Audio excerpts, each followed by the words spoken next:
Selamat datang di podcast Minoritas Kuadrat bersama saya Handi Heraldo, seseorang yang bikin podcast isinya 10% serius, 90% isinya ketawa semua. Enggak lah. Itu Kok kan yakin penilaian. Anda?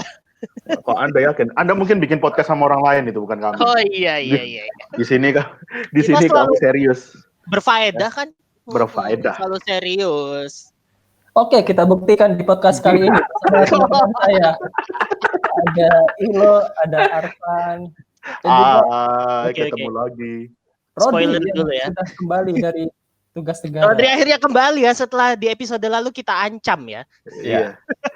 Kita sudah tanda tangan bertiga. Setelah kita ancam akhirnya dia Oke, kalau saya kasih spoiler dulu ke teman-teman ya. Kalau tiba-tiba kita ini terdiam tuh karena kita lagi grogi nih sebenarnya ya sekarang. Teman-teman harus tahu posisi kita ya. Buat teman-teman yang dengar di Spotify, kalian harus tahu posisi kita bahwa kadang-kadang kami hanya manusia biasa. Iya betul. Bintang tamu kali ini luar biasa. Bintang tamu kali ini sangat spesial. Yes. Dan baru bintang tamu pertama dari Jakarta. Wah. Iya ya. Calon mantan ibu kota Indonesia. Iya, calon mantan ibu kota Indonesia. Tapi bintang tamu ini pernah di Surabaya juga. Wah, siapa ini? Langsung saja nggak usah pakai lama. Kita perkenalkan Saudari Valerie Aditya Bowie. Welcome. Hai semuanya. Thank you. Halo Valerie. Privilege banget nih. Wes, lebay. Kalau yang ngundang kamu itu podcast Mas Rapot, nah itu kamu boleh bilang privilege. Kalau kami yang ngundang, ini kita yang merasa privilege ya. Iya, privilege. Iya, betul. Privilege itu berarti sebelum desa kan? Belum. Dari. Om. Anak dua. Biarin. Kita pertegas perannya Ilo. Kamu anak dua. Anak dua itu tolong digarisbawahi produksinya cepet tapi ya. Kan kesannya anak dua kan kayaknya tua banget gitu kan. Ini produksinya cepet tapi jadi masih.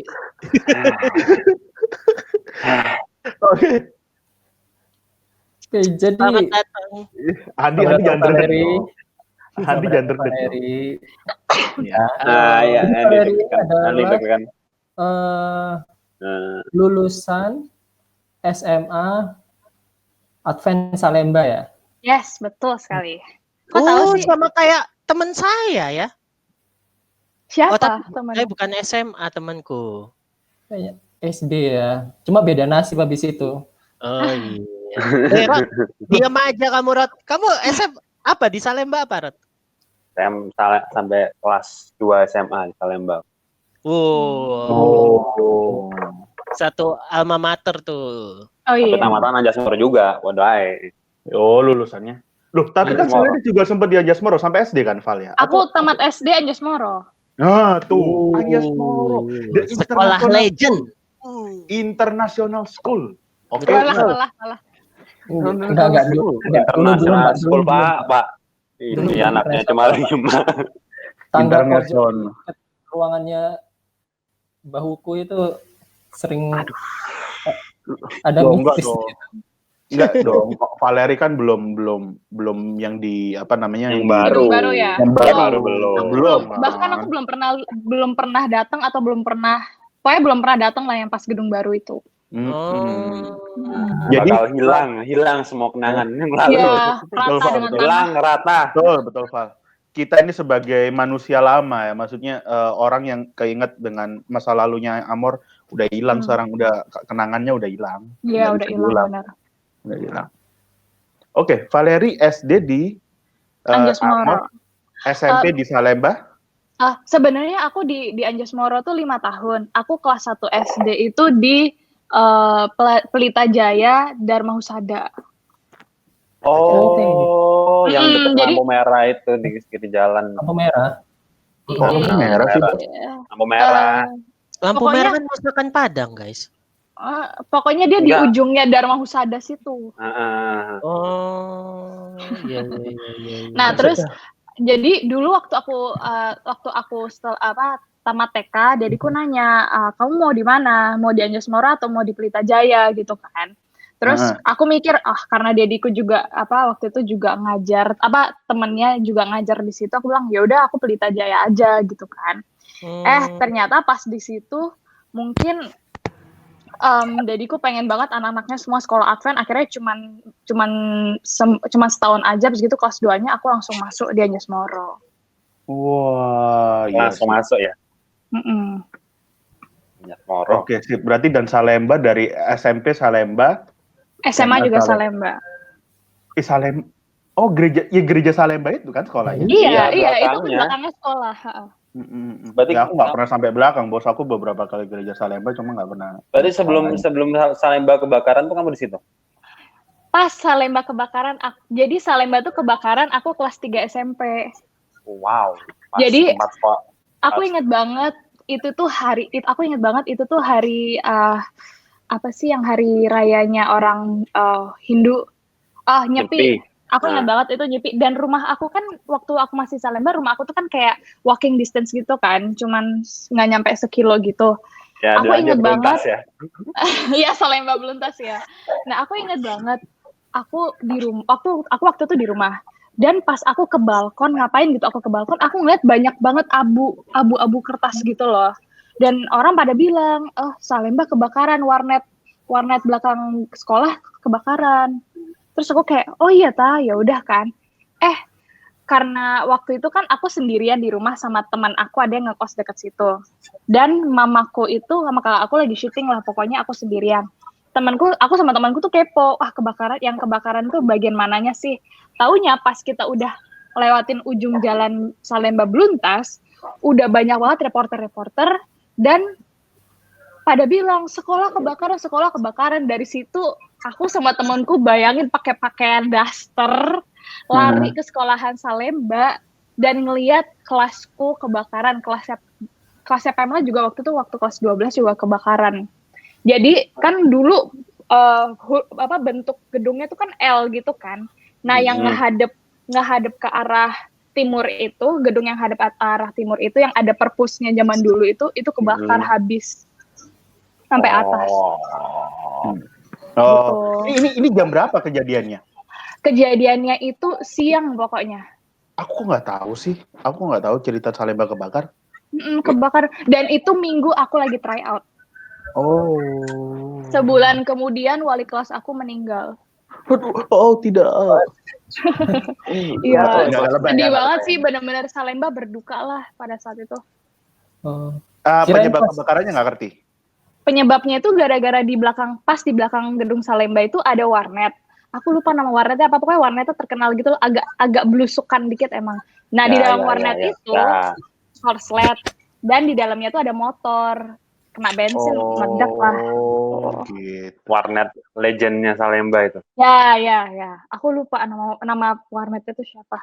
Pada waktu kebakaran kenapa Rodri nggak di situ sih kebakar? Masalah saya dari Surabaya. Jadi ropang nanti. Ropang. Rodri Panggang.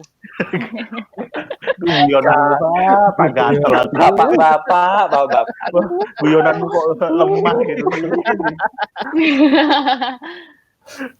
Oke, Andi, lanjutin Han. Sibukannya apa sekarang? Kesibukan sekarang? Iya, Aku ya. Sekarang ya aku masa lagi... Rodri. Sebelum kesibukan aku akan ke sana biar teman-teman tahu kenapa kok wajah kami ini terlihat lebih muda daripada Valeria. Seumuran ya, kami ini seumuran. Valeria umur berapa sekarang? Kelahiran tahun. Aku kelahiran tahun 97. Oh, kita 96, kita beda setahun. Beda jauh. Iya, nggak beda jauh. 99 kalau gitu. Gak beda jauh lah. Oh, 97. Ya kurang lebih seangkatan lah ya. Dia SD, Bapak udah kuliah loh, Pak. Enggak dong, Pak. Enggak. Iyalah, Pak. Enggak dong. Dia... Aku SMA, dia masih SMP kok. Aduh ketahuan kan jam kita kan resek kan nih. Aku inget loh, dulu waktu aku SD, kelas berapa ya? Kelas 3 SD apa kelas 2 SD? Aku ngeliat Kak Arfan Apang. ngerayain kelulusan gitu pakai seragam SMA. Nah, dibilangin kok. Sabar. Percaya. Enggak sabar. Ingat lulus, ngerayain kelulusan. Iya, padahal Bapak nggak lulus kan? Lulus dia. Saya lulus. Lulus. Lulus pakai C bangga. Iya, resek. Ya, Aduh, ketahuan YSD dong. Gak guys, itu Valerie cuma mimpi, menggigau. Iya. Dia salah Iya, lihat, dia salah lihat. Itu apa kan dia sesuatu.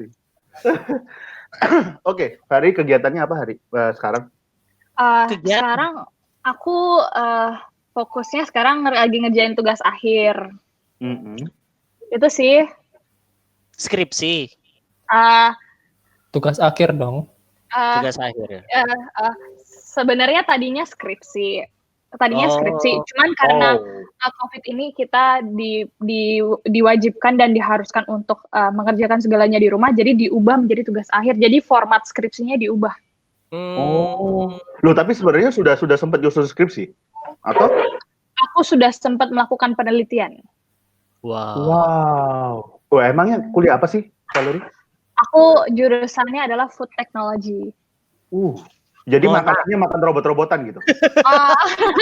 Ada Enggak juga. teknologinya ya. Teknologi pangan. Jadi kayak functional food, lalu future food-nya tuh nanti bakal kayak gimana, sustainability-nya gitu. Oh, coba dengan bahasa Indonesia. Coba realnya. Sorry, kami apalagi teman kami yang satu ini nggak pernah. Mukanya Rodri itu udah mulai ngeblank. Iya. Sahabat kamu.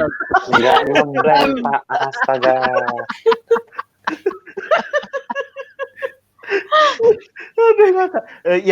Maksudnya kita nggak pernah dengar nih. Karena baru ini biasanya kan aku ekonomi, aku akuntansi, ya itu kita masih bisa nyambung. Biasa ya itu. Ilmu politik, ilmu sosial, oke lah, kita bisa. Ini food teknologi, oke, silakan. Jadi dari itu nggak ada penjelasan food technology dalam bahasa Indonesia secara pakem teknologi pangan itu apa. Tapi kalau misalnya aku membahasakannya sendiri dalam bahasa yang nggak ribet itu adalah jadi pangan yang diaplikasikan ke dalam teknologi dan aplikasinya itu dalam jangka panjang ke depan gitu. Oke. Kalau misalnya gimana? Ya, contohnya. Misalnya aku kasih contoh nih, Indonesia itu kan makanan pokoknya itu kan beras. Iya. Nah, beras itu kan Indonesia itu kan nggak bisa memproduksinya sendiri lokal untuk menjadi konsumsi bangsa Indonesia itu sendiri. Oleh karena itu kita harus impor lah dari luar negeri kan, dari Thailand, dari mana gitu kan. Nah, bagaimana kita dapat memberlanjutkan keberlangsungan pangan ini supaya kita semua ini tetap sustain sampai future ke depan. Yaitu dengan cara memanfaatkan keberagaman pangan. Nah, gimana cara kita manfaatkan? Itulah gunanya food technology. Misalnya dari pangan jagung, kita olah jadi apa? Yang nggak jadi segoto, nggak jadi nasi tok. Kita olah jadi misalnya sereal, kita olah jadi menjadi pangan fungsional lah. Jadi kita pertahankan nilai gizinya sehingga itu dapat menjadi bioavailabilitas yang cukup bagi tubuh kita dikonsumsi. Oke. Ya. Oke, Rodri nafas dulu, Rodri. Sepertinya Itu hanya satu poin dari teknologi pangan sih. Tapi itu. Ya. Oke. Coba mungkin dari aku yang aku nangkep ya, biar teman-teman mungkin yang ada belum nangkep, coba disalahin atau dibenerin, Val. Jadi food teknologi ini adalah cara lain, cara kita untuk membuat sebuah pangan ya, selain nasi untuk keberlangsungannya. Contoh karena kita nggak bisa nggak bisa bikin sendiri. Jadi kalian itu akan memikirkan gimana caranya nasi ini ada pangan yang seperti nasi gitu, atau gimana? Ya, jadi food technology itu tugasnya itu untuk menjembatani pangan supaya pangan ini tetap sustain ke depan. Betul. Iya, paham. Jadi bisa jadi nanti di kedepannya nih makanan kita bisa berubah gitu ya. Ya, contohnya jadi singkong gitu ya. Yes, bisa jadi. Karena kan sekarang kayak ambillah contoh kayak orang Amerika. Zaman dulu orang Amerika tuh gandum aja. Sampai sekarang mereka banyak yang nggak bisa makan gluten kan. Dari situ mereka langsung berubah diet mereka. Mereka cari bahan alternatif yang lain yang mungkin nilai gizinya lebih tinggi. Nah, dari situ tuh ada peran food technologist. Gitu. Oh, oke. Yes. Gelarnya apa, Val? Kalau di Indonesia STP, Sarjana Teknologi Pangan. Kan kalau teknik itu kan ST kan. Kalau kita STP, berarti ini cabangnya teknik ya, Val ya? Kalau cabang itu menurut sepengetahuanku tuh tergantung universitas masing-masing gitu loh. Jadi setiap universitas yang punya jurusan food technology itu punya signature masing-masing. Misalnya kalau nggak salah UGM, dia ada teknologi pangan, dia ada food tech, tapi dia tuh signature-nya tuh lebih ke agrarinya, lebih ke pertaniannya.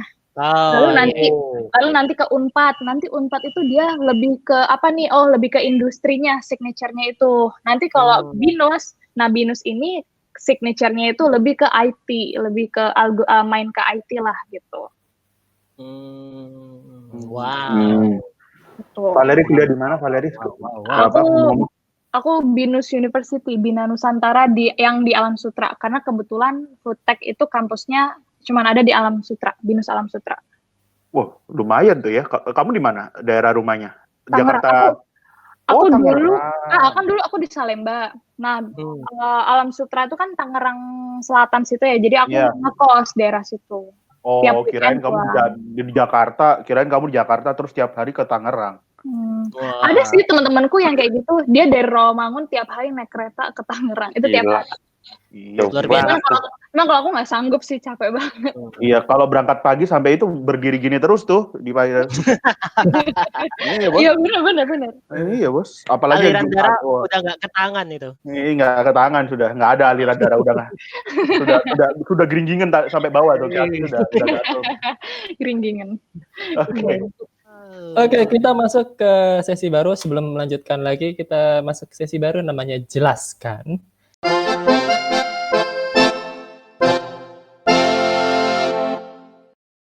Jadi kita bakal tunjuk satu foto dari Instagram dan tolong dijelaskan cerita di balik gambar ini. Waduh. Aku kok santai. Biasa aja. You can see this. Oh my God. Ini Anjas Moro. Gila. Ini tahu kan? Ini Anjas Moro. Kaca ini. Ini legend sih, ini kaca legend. Kaca legend ini. Aduh. Gila kaca legend sih ini. Kayaknya Kak Arfan juga tahu deh cowok yang berdiri di belakangku. Tahu nggak? Andi kan? Iya, si Andi, Kak Andi. Kalau nggak salah dia jadi kalau nggak salah ya, ini aku dengar dari kakakku. Dia sekarang jadi fotografer pribadinya Risma. Oh iya? Iya. Risma siapa nih? Risma Wali kota. Iya. Kalau nggak salah. Soalnya waktu itu yang Surabaya dibom itu lah yang dekat sekolah kita yang jalan apa ya tuh jalan di Jalan Arjuna. Iya Arjuna. Nah itu dia salah satu orang yang pas lagi di situ pas lagi explosion-nya itu loh. Nah dari situlah. Kalau nggak salah Pemla bilang dia salah satu fotografernya Risma. Mantap lah. Correct me if I'm wrong ya Kak Andi yang kalau dengerin podcast ini. Ya. Jadi nih ini pas kapan nih fotonya nih? Jadi ini ini tuh kakakku kelas 5 SD. Kakakku sama Kak Andi itu jadi usher pas penamatan. Aku lupa penamatan siapa. Kalau nggak salah penamatan, kalau kalian kenal Kak Jennifer Gejali, dia ada di Amerika sekarang. Kak Arfan. Oh iya. Itu penamatannya. Kalau nggak Jennifer, apa Kak Jessica? Pokoknya antara mereka berdua lah. Aku lupa siapa yang tamat duluan kan. Nah, itu Pemla sama Kak Andi tuh jadi usher. Dan waktu itu aku bingung, kenapa aku meringis kayak gitu ya. kayaknya emang aku tuh dulu kecil tuh aku tuh orangnya tuh kayak isengan gitu loh. Isengan kayak ngeselin, terus dulu tuh sajane aku tomboy. Sebenarnya tuh aku dulu tuh tomboy. Makanya aku kalau disuruh senyum tuh nggak bisa senyum yang manis cute gitu. Nggak bisa. Nggak usah senyum aja udah manis kayak gini. Aduh. Teman-teman bisa IG-mu di private nggak, Val? Aku lupa. Nggak di private. Enggak, boleh kepoin ya. Itu ada Valerie Bowie 13 ya. Kalau Valerie Bowie 14 orang lagi berarti. 13, aku lahir tanggal 13. Wow. Oh, 13. Valerie the 13. Enggak dong. Enggak gitu dong. Enggak gitu. Tapi aku bisa ingat momen ini. Ini harusnya si sebelah kanannya. Jadi di sebelah kiri foto ini ya, itu pintu kecil. Yes. Pintu coklat. Iya kan? Oh, pintu samping itu ya. Yes. Coklat yang selalu dikunci Pak Behuku itu. Kalau nggak dikunci kadang-kadang ke situ semua soalnya. Kalau kita angkatannya pada im untuk itu latihan susah banget, minta ampun ya Tuhan. Iya, pada im bener banget. Iya, ini. Oke. Jadi ini umur kira-kira umur berapa ini berarti ya? Aduh, aku SD apa TK ya? Tunggu. Pamela kelas ini SD lah ini. Emang ini SD berapa tahun? Tapi aku belum nyanyi Smoro ini. Aku belum nyanyi Smoro. Kelas 1 berarti. Berarti aku umur 7-8 tahunan. Loh, kamu beda sama Pam berapa 4 tahun. Aku beda 4 tahun. Nah, kemarin yang nebak aku tahun 93 tuh itu tanggal ulang tahun kakakku, 18 Oktober 93. Bodoh sih. Jelas-jelas 97. Aku aja tahu. Bapak lo gak ikut jawab. Tapi kan saya tahu, saya nggak ikut jawab aja. Okay. Kak Adi, satu lagi dong, fotonya dong. Satu lagi ya. Ya. Tolong jelaskan ini. Wow ya, betul. Wow. Konser akbar ini ya. Wadah. Akbar siapa, Pak? Jadi aku ingat banget ini momennya adalah tanggalnya 12 Oktober 2015. Sampai tanggalnya inget cuy. Ya, berarti ada sesuatu di belakang. Itu ulang tahun dediku soalnya. Oke. Nah, itu 12 Oktober 2015. Jadi aku tuh dulu jadi gini loh. Aku tuh dulu Taman Ismail masuk. Aku tuh dulu waktu kelas 2 SMA ikut kursus vokal di perguruan musik Cikini. Ini yang aku duet coach aku, Pak Budi Nugroho nih, dia ikut komen nih. Pak Budi Nugroho gitu. Dan waktu itu aku nyanyi The Prayer. Keren. Gitu. Iya. The Prayer lagunya Josh Groban itu kan, guys? Iya. Kalau yang Anda nyanyiin nggak jadi bagus, Pak. Bukan The Prayer jadinya. Jangan Anda pokoknya nyanyiin. Ini di mana? Taman Ismail Marzuki, Pak. Di Taman Ismail Marzuki. Tim. Jadi kayak Cadurasinnya Surabaya lah. Ya, semacam itu. Wow. Teater lah, teater gitu. Pas waktu itu kamu nyanyi cuma satu lagu doang? Iya, aku cuma satu lagu doang. Jadi waktu itu konsernya dibagi jadi 2 sesi. Nah, sesi pertama tuh sesi junior, sesi yang junior junior maksudnya anak-anak, dan sesi satunya tuh sesi senior. Nah, aku tuh nyanyinya di sesi junior yang bersama dengan kerucil-kerucil gitu. Nah, kenapa aku ditaruh satu sesi sama yang kerucil-kerucil gitu? Jadi gini ceritanya. Aku itu dari kecil sebenarnya aku tuh pengen banget dilesin vokal karena emang aku tuh dari kecil suka nyanyi. Cuman mamiku itu mamiku tuh berprinsip bahwa piano itu dasar dari segala musik gitu. Jadi anakku mau nggak mau harus bisa main piano. Akhirnya pertama dilesin lah dulu Pamela kan. Pamela dilesin ya. Pamela tuh kan ya orangnya kan cepet tanggep kan dibanding aku. Dia cepet belajar lah. Sedangkan aku waktu itu gara-gara aku waktu itu di tempat les lesannya Pamela main do re mi do mi gitu langsung mamaku, kamu harus jelasin piano. Padahal itu ya. Langsung dari situ juga aku di les sama mamaku. Nah dari situ kan ya gimana ya, bukan dari hati aku pengen les piano, jadi ya aku di rumah nggak pernah latihannya itu cuma mau ujian, dan itu pun hamin seminggu, hamin berapa hari mau ujian kan. Sampai pernah aku tuh hampir nggak naik kelas gara-gara aku tuh pakai sendal waktu ujian. Itu tuh benar-benar harus pakai sendal ujian piano. Ya teman-teman, bagi yang mendengarkan Anda bisa menilai bahwa Valeri itu memang nakal ya ternyata. Iya. Bandel ya. Bandel. Kalau les pianonya di Arvan boleh sih pakai sendal pas ujian. Pak. Cuman akhirnya pada saat itu karena mamiku ngeliat nih anak emang hatinya tuh nggak di piano, akhirnya ya udah stop aku di situ. Dan baru diiyakan pada saat aku SMA waktu itu. Aku pengen dong paling nggak kursus vokal paling nggak setahun 2 tahun lah, biar aku tuh ngerti dikit lah gitu. Walaupun nggak jago-jago, nggak sampai jago gitu. Pengen ngerasain gimana rasanya les vokal gitu. Dan akhirnya berhenti sampai kelas 3 SMA. Waktu itu kan karena UN, terus aku diikutin bimbel juga kan. Akhirnya aku stop. Tapi sampai sekarang sama Pak Budi itu aku masih berhubungan baik sekarang. Mantap sekali. Karena UN ya berhenti. Iya, karena UN. Terus aku ikutan bimbel juga kan, jadi nggak bisa bagi waktu lagi. Iya, kebetulan temanku pada waktu itu UN diputusin, bukan berhenti les sih. Diputusin sama UN. Iya, bisa aja muternya Pak. Kasihan sekali teman gue, Pak. Iya, kasihan teman. Alasannya kenapa aku putusin kamu ya? Iya, aku mau fokus. UN. Bukan UN, Eptanas. Wah, tahun kapan itu, Pak? Enggak tahu, teman saya. Kasihan. Jadi temanmu itu pasti kalau denger UN, Eptanas tuh langsung ke trigger gitu langsung. Gitu. Langsung trauma gitu. Iya, langsung trauma gitu.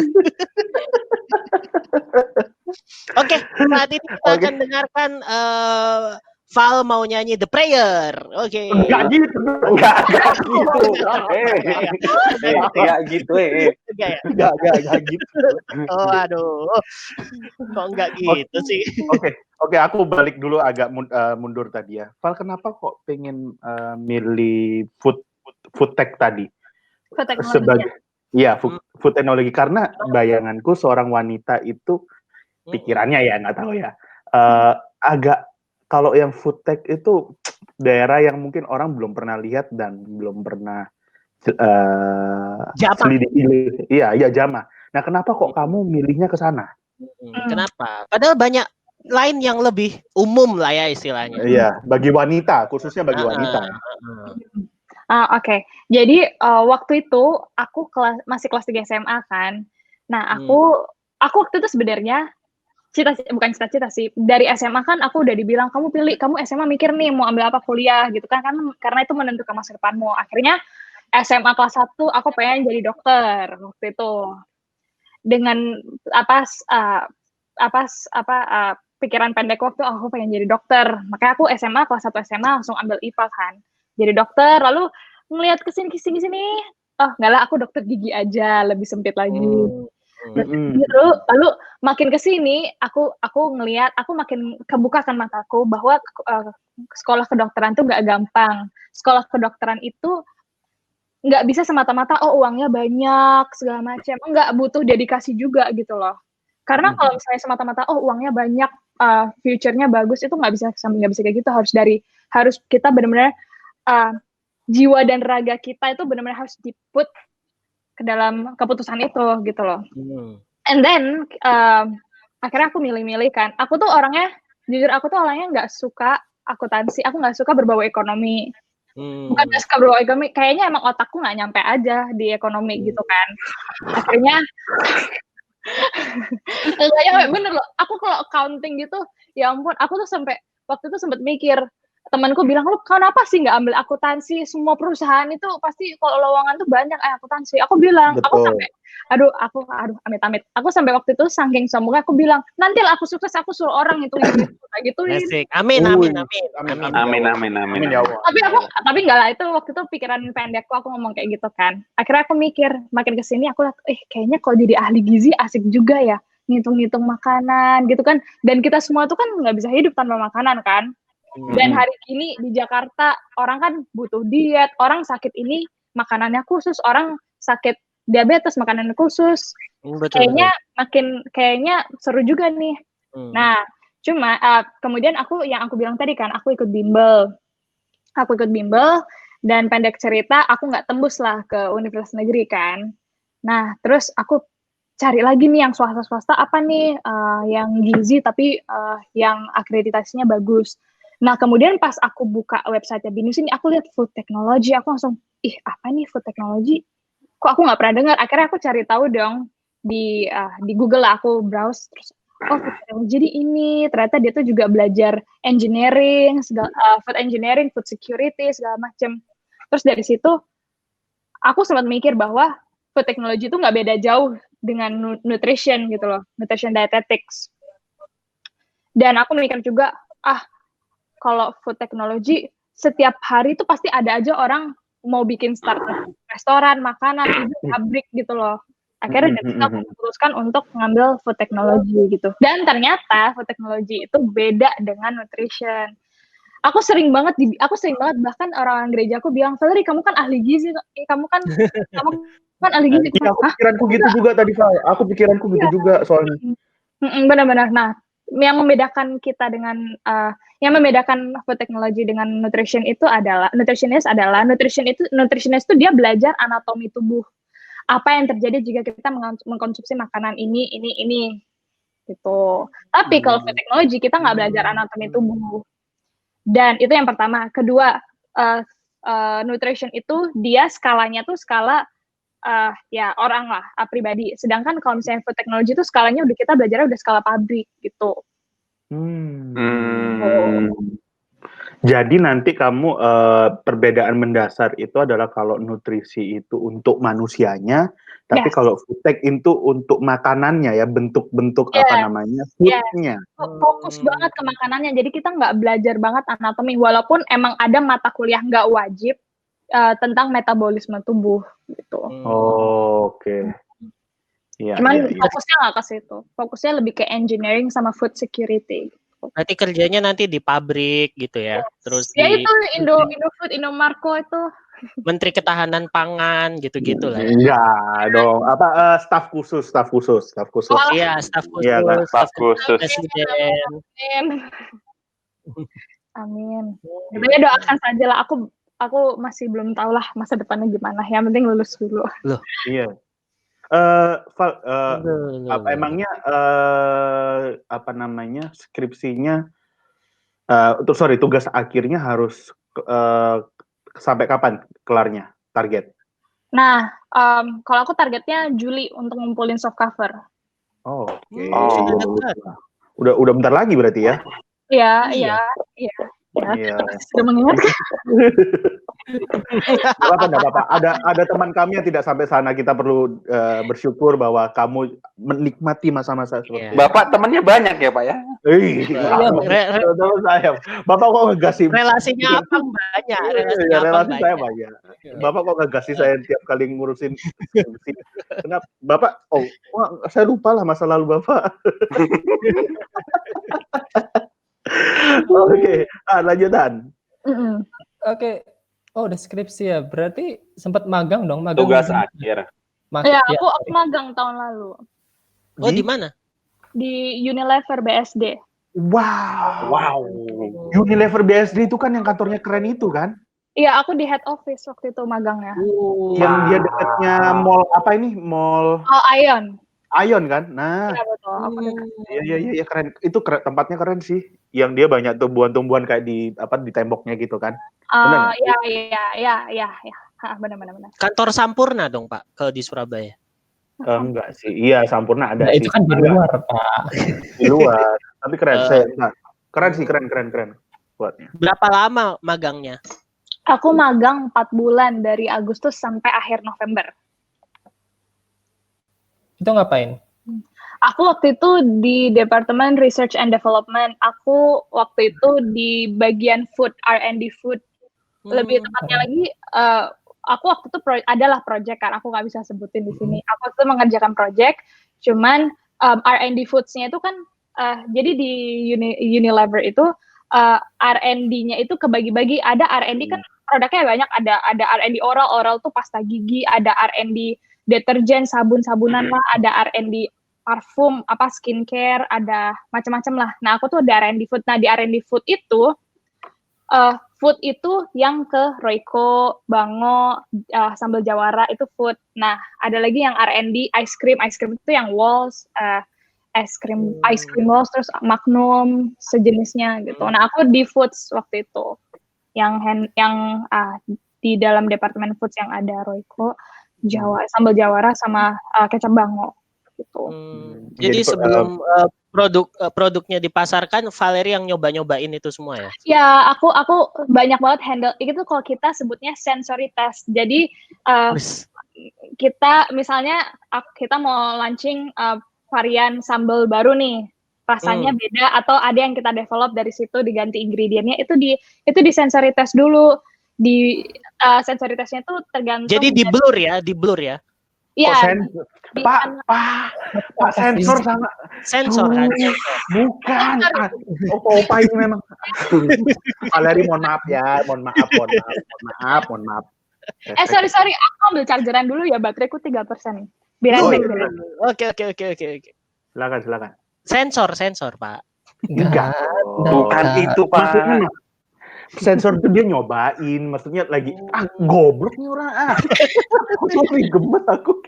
Jadi Valerie ini bisa tahu guys cara bikin kecap itu ingredient apa aja yang diperlukan.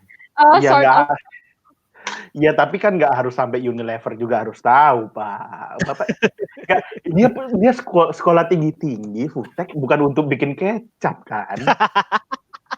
Dia akan bikin kecap varian baru nantinya, Pak. Contoh Bapak misalnya yang punya perusahaan lagi melihat manusia selama ini, selama ini kan kecap dari keledai kan.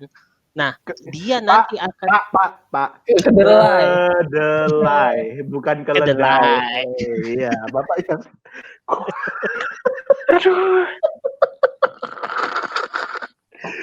kedelai dong. Nanti ke depannya dia akan menciptakan kecap dari bahan baku lain. Contoh pepaya. Pepaya kan jadi saus tomat. Nggak tahu contohnya aja. Contohnya. Iya. Dari jengkol mungkin ya, dari jengkol bisa jadi. Iya. Oke.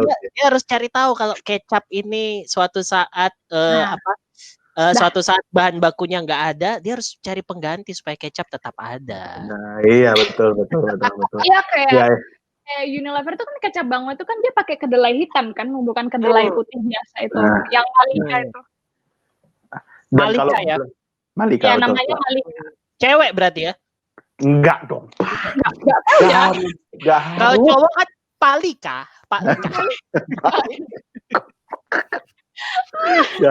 Jokes. Jokes. Iya. Oke, dan itu selama 4 bulan di lagi magang itu, ya di Unilever itu hal apa yang paling menarik dan akhirnya kamu menentukan bahwa gila jurusanku ini emang jalanku sih? Karena aku nyadar bahwa apa yang aku lakukan pada satu di Unilever adalah hal yang aku suka. Maksudnya aku enjoy banget. Aku nggak ngerasa itu adalah beban gitu.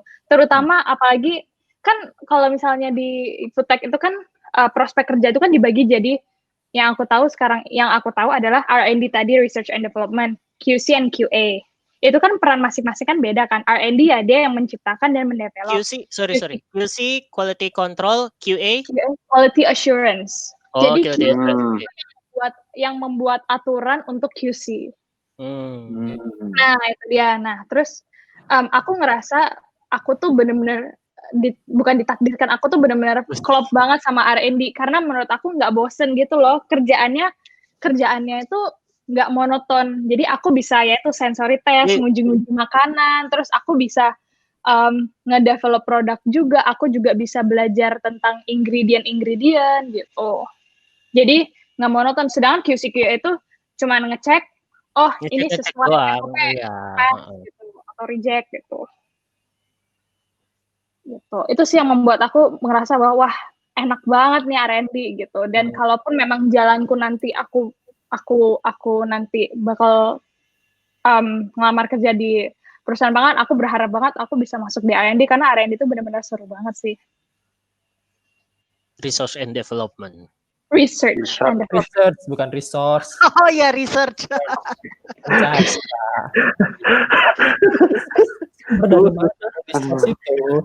Dari tadi ya Pak. Oke, berarti ya mudah-mudahan skripsinya semakin tugas akhir. Tugas akhirnya. Bisa lancar ya. Doainlah progresnya biar cepat.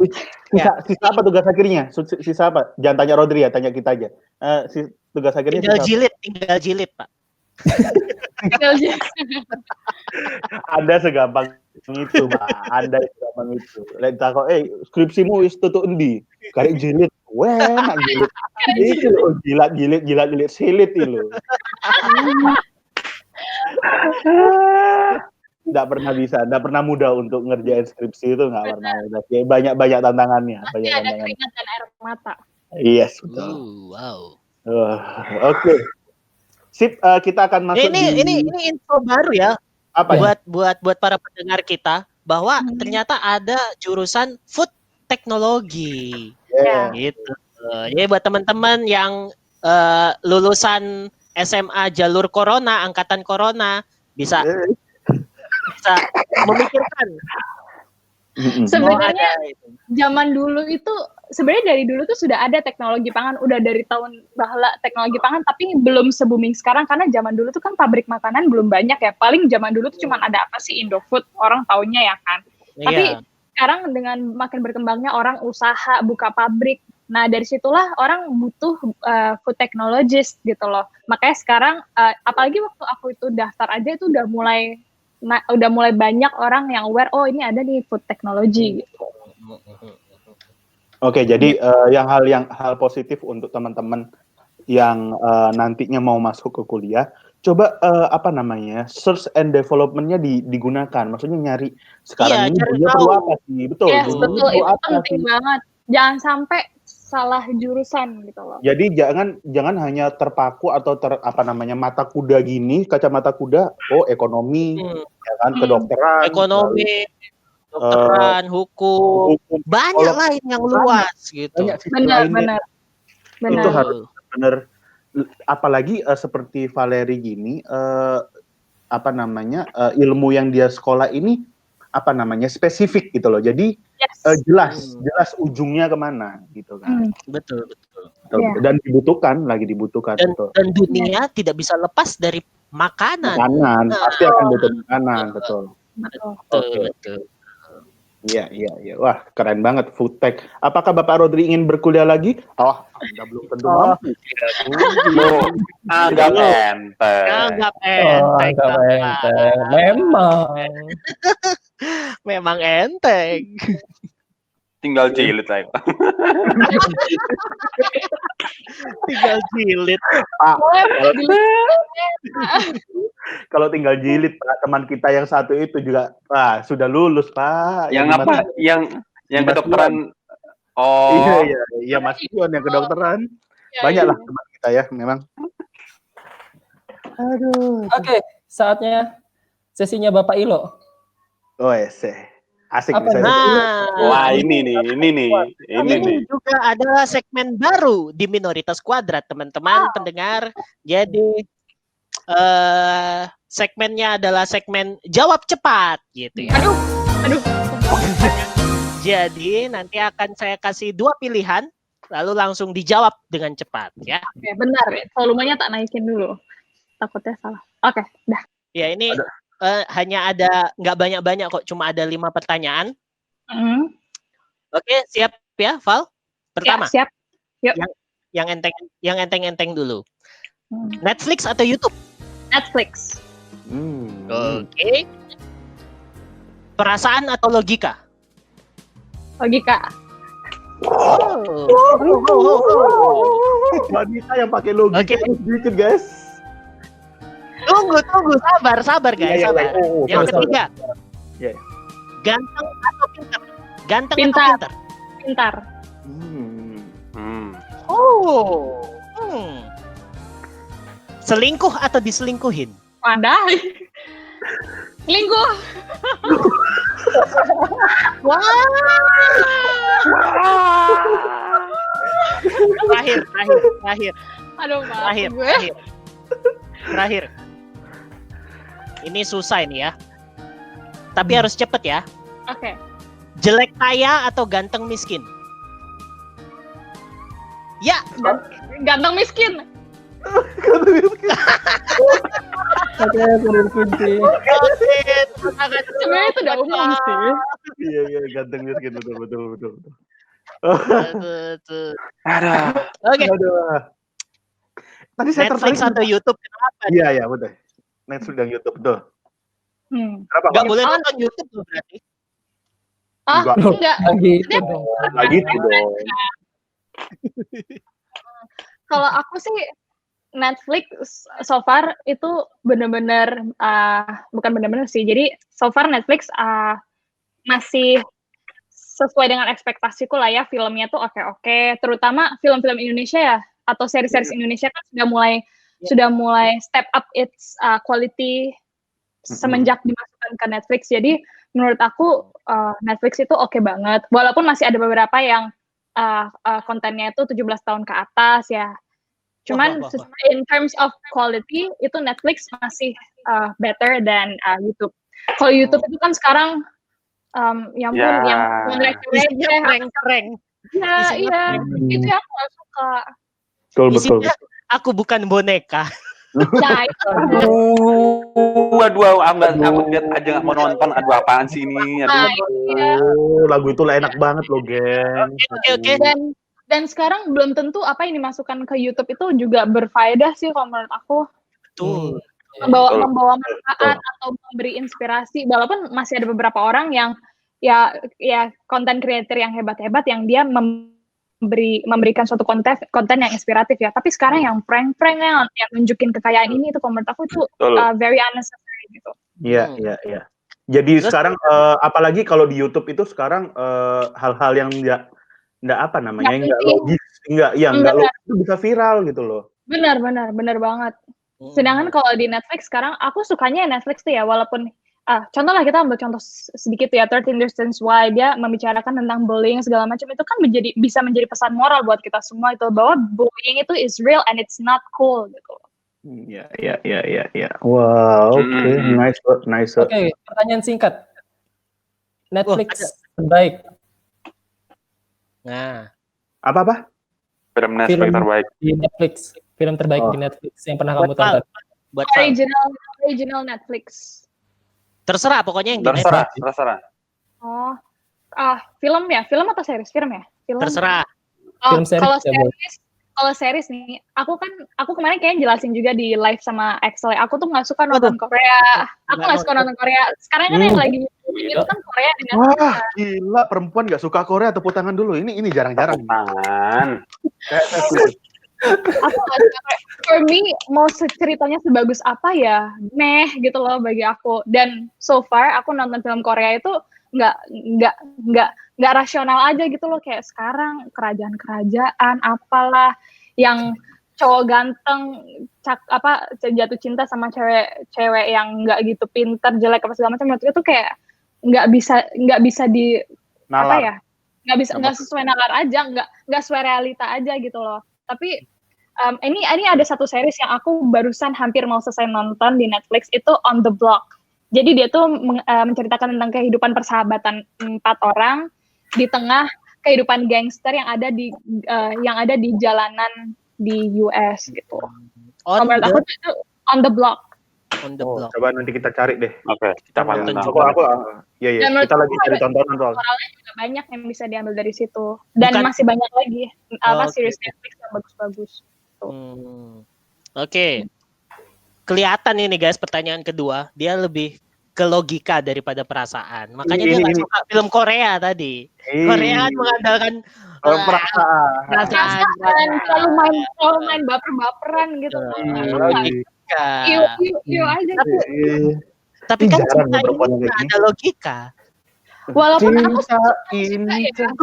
Walaupun aku masih suka nonton romantis aku masih suka. Cuman kalau misalnya yang too much, kalau menurut aku sih too much aja gitu. Contoh yang too much apa? Film yang too much. Boys Before Flower itu menurutku udah too much aja sih. Ya, BBF. Ya. Itu yang bener-bener yang sampai mamaku sendiri tuh ngulang-ngulang itu loh nontonnya. Padahal udah ada series Taiwannya, terus sekarang series Korea ada lagi diperbarui lagi series Taiwannya. Padahal menurutku ya wes lah. Oke. Ganteng atau pinter? Milihnya pinter ini. Wah. Ya kebetulan Berarti, kita yang di sini kami ini nggak ganteng, kita nggak ada yang ganteng dan nggak ada yang pinter juga.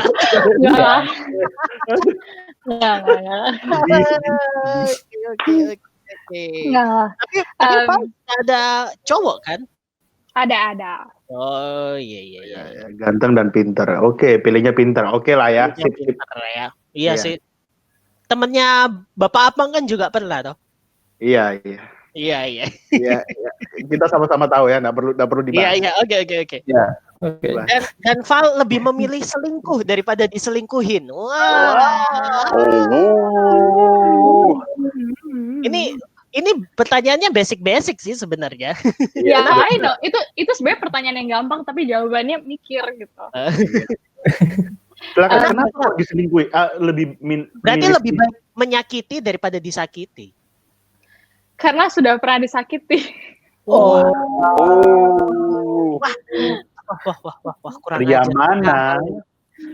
mana yang sudah beruntung lalu disia-siakan untungnya? Seperti Anda sudah menerima surga, keselamatan dari Kristus lalu Anda membuangnya ini.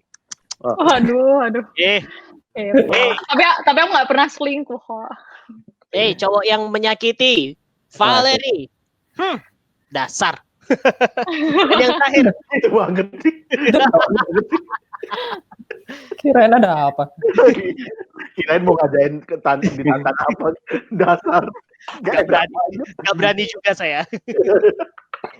Oke. Jelek kaya atau ganteng miskin? Pilihnya ganteng miskin. Waduh. Kita di sini juga jelek, miskin lagi. Sebenarnya aku nggak emphasize on the appearance ya. Maksudnya mau dia ganteng, mau dia jelek gitu kan. Aku lebih emphasize ke statusnya dia, status ekonomikal dia ya, kaya atau miskin. Kalau menurut aku ini nggak semua orang seperti ini. Kalau misalnya dia miskin, dia harusnya menyadari bahwa dia miskin. That's why ini ngomongin cowok kan. That's why dia pasti nyadar bahwa dia tuh akan harus bekerja keras supaya dia bisa punya gitu loh. Gitu. Jadi dia harus sadar kalau dia lagi miskin dan harus berusaha supaya keluar dari kemiskinan itu ya. Karena itu. Jadi istilahnya gini guys, kalau jelek itu ya pasti sampai tua itu udah pasti jelek gitu loh. Tapi kalau ini tuh bisa ada kemungkinan berubah gitu loh. Iya. Nanti benar-benar pemilihan secara logika yang bagus ini, Pak. Iya, betul. Oh ya, terus satu lagi yang tadi itu kan pinter atau ganteng ya? Apa ya tadi? Yang nomor 2 ya. Pinter atau ganteng. Itu aku selalu, itu banyak orang nanya dan aku selalu milih pinter. Kenapa? Karena menurut aku cowok ya, lo mau seganteng apa kayak, mau seganteng aktor Korea kayak, lo mau seganteng Brad Pitt kayak, tapi kalau misalnya you talk trash, omongan lo tuh sampah, itu akan udah hilang lah semua kegantengan lo itu. Tapi kalau misalnya lo itu nggak jelek lah, misalnya appearance lo tuh nggak ganteng, tapi omongan lo tuh berwibawa, berisi, itu tuh bener-bener dan berkarisma, ya itu nyambung gitu loh. Gitu. Ganteng tapi diajak ngomong plonga-plongo, wah. Iya benar, itu benar sih. Tahu gitu harusnya pertanyaan tadi di awal, Pak, supaya kita bisa menentukan bahwa kita tuh seperti berwibawa ya. Benar. Ngomongnya agak lepas gitu. Jadi gitu. Jadi aku nggak benar-benar nggak terlalu mikir kayak lu mau jelek mau ganteng gitu. Yang penting kalau kita klop ya, ayo gitu. Wah, ayo. Ayo.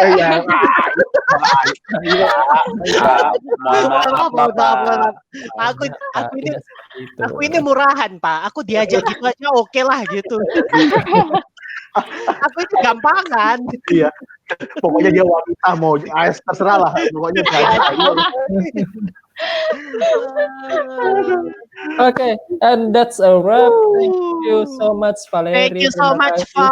Thank you semua udah ngundang. Having fun banget nih sama Val nih. Aku juga having fun banget. Ya. Bener-bener ini tuh recreation dari skripsi aku. Iya. Thank you, Val. Thank you, dan jangan lupa buat teman-teman yang mendengarkan, jangan lupa follow Instagram kami. Tapi nggak ada giveaway apa Bang? Nggak ada ya? Ada giveaway. Ya. Kalau ada giveaway. Ada giveaway.